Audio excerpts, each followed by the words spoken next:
It is amazing how 2 years ago we planted butterfly weed throughout the backyard at home.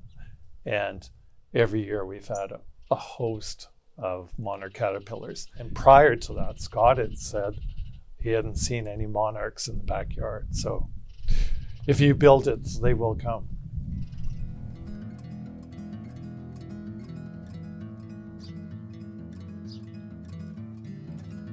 I think it could be a real showpiece for town and for the people that drive through Cannington.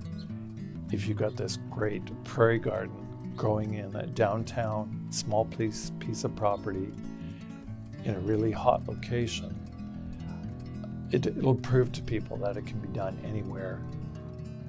I'm Richard Dickinson. I live here in the beautiful town of Cannington. I've spent years being a field biologist, and I've taught numerous courses on plant taxonomy and plant identification. Native Plant Garden is a garden that incorporates native plants into the garden itself. Some of the benefits are, from a homeowner's point of view, is they don't need water because they're acclimatized to your local area. Fertilizer, they don't require a lot of fertilizer. But the biggest benefit is attracting native birds and butterflies to your garden.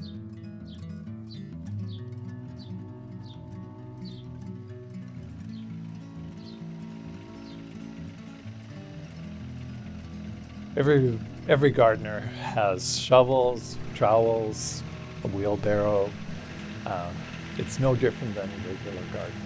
I'd focus on getting the soil prepped. The soil is crucial to establishing a native garden. You want to get all the weeds out of there. You want to make sure that once you got your garden planted, mulching it so it retains moisture. There's a whole raft of different issues you'd have to look at. With grass, you probably could dig out the grass, shake off the soil, and just discard it. You're going to have some grass come back, but it's not going to be as much, and you can dig it out. As far as weeds, depends. Is it an annual? If it's an annual weed, then every year you have to just keep pulling the seedlings out, and that way over time you'll deplete the seed bed. For some of the heavier duty perennials with deep taproots and that, you'd have to dig it. I would try to dig at least a foot of that root out there, and hopefully over time you'll deplete that root mass. Okay, so if you're starting with a brand new garden, dig up the soil that's there, adding, if you got a heavy clay soil, you want to lighten it up, so add some sand, you're going to add some peat moss, definitely going to add manure and compost to the site as well. My name is Courtney Ann Kraft, and I'm a horticulturist who has just recently moved from Toronto to the Durham region.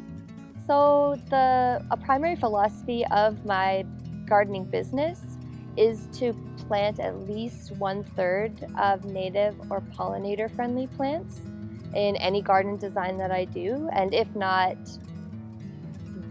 suggest as many native and pollinator-friendly plants as possible.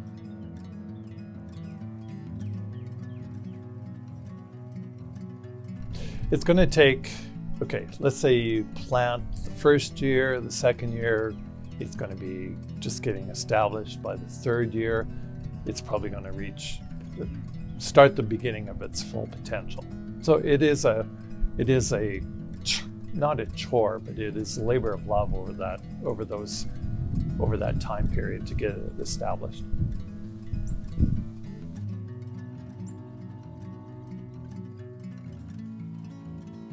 So when you plant a pollinator or a native plant, you're not only contributing to the beauty of your space, but you're also contributing to the food sources and habitat sources of native creatures that exist around you.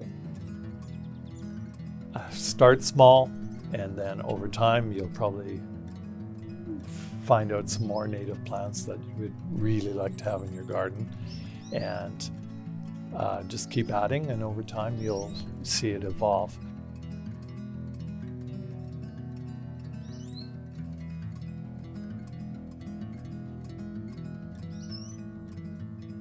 So not only is it situated in a beautiful sunny spot, it's right out front of the lovely TNDF building. On top of that, with TNDF's focus on food security, and then creating programs with intersectional perspectives from there, I think that this is a really nice way to add another layer of understanding and showcasing all of the different components of our food system. Because of course, without pollinators, we're not going to get the beautiful, healthy fruits and vegetables, or food for other creatures that also contribute to our food system.